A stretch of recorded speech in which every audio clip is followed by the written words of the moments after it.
Le rôle du design, en fait, c'était de nous permettre de concevoir un luminaire pour faire une offre globale. Parce que dans notre approche de pilotage de lampe à décharge, en fait, on ne fait que s'intégrer dans des luminaires existants. Nous avions tenté, en fait, ce luminaire de rétrofit, donc, qui correspondait ni plus ni moins à offrir une lampe dans un luminaire existant, mais bon, le marché n'était pas sensible à cette offre-là.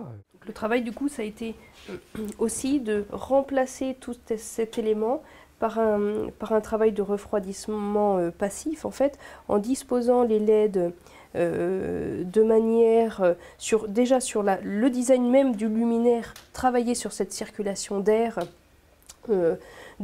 autour du produit, créer des zones de refroidissement, répartir les LED de manière à ce qu'on puisse du coup avoir une pièce extrêmement plate avec un design très épuré et du coup pouvoir remplacer toute cette partie-là et vraiment garder la partie LED et intégrer aussi ces éléments techniques. Alors un élément pour l'alimentation et un élément en option pour la partie gestion de l'éclairage. Donc on vient placer sur ce module-là pour du coup rassembler les éléments techniques. Et le design en fait a pris en compte tous ces objectifs pour proposer des formes qui répondaient à ces exigences. Avant même de dessiner et de lancer les premiers traits de crayon, c'est vraiment comprendre l'ensemble du produit. Parce que quelque part, quand le cahier des charges comme ça est vraiment bien rempli, on commence à avoir déjà une ligne du produit, enfin en tout cas une architecture du produit qui se dessine. Voilà. L'écoulement des eaux de pluie, tout ça en fait se fait très bien. Bon, on peut même imaginer, pourquoi pas, bomber un petit peu cette surface, si besoin pour éviter d'avoir une zone plane. Oui. S'il faut accentuer un petit peu ça, on peut imaginer d'avoir un léger bombé sur le dessus.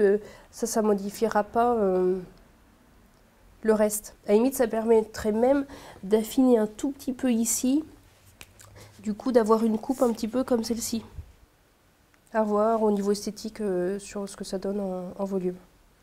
Quand je parle de tendance, ça va être sur des produits qui sont hors du domaine. C'est-à-dire que là, par exemple, si je présente des tendances pour du luminaire, on va prendre des produits qui sont de l'automobile, des objets de décoration, des domaines très différents pour essayer de comprendre un petit peu déjà en termes de style, sachant qu'en plus le luminaire extérieur doit s'intégrer dans un environnement architectural, donc ça a aussi des conséquences sur le design du produit. C'est vraiment important, si on conçoit un luminaire, qu'il séduise, tout en remplissant toutes les fonctions techniques. Aujourd'hui, d'avoir une aide clairement pour faire appel à un designer, ça a été déterminant pour eux.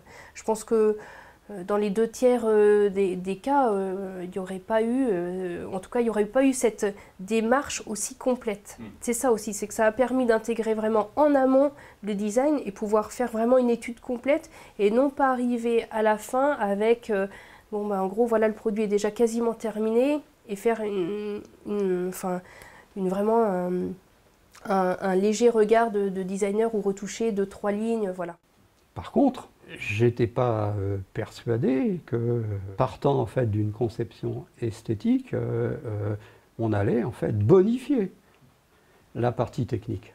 On avait idée que ce serait forcément un plus, mais on ne savait pas jusqu'où en fait on pourrait aller.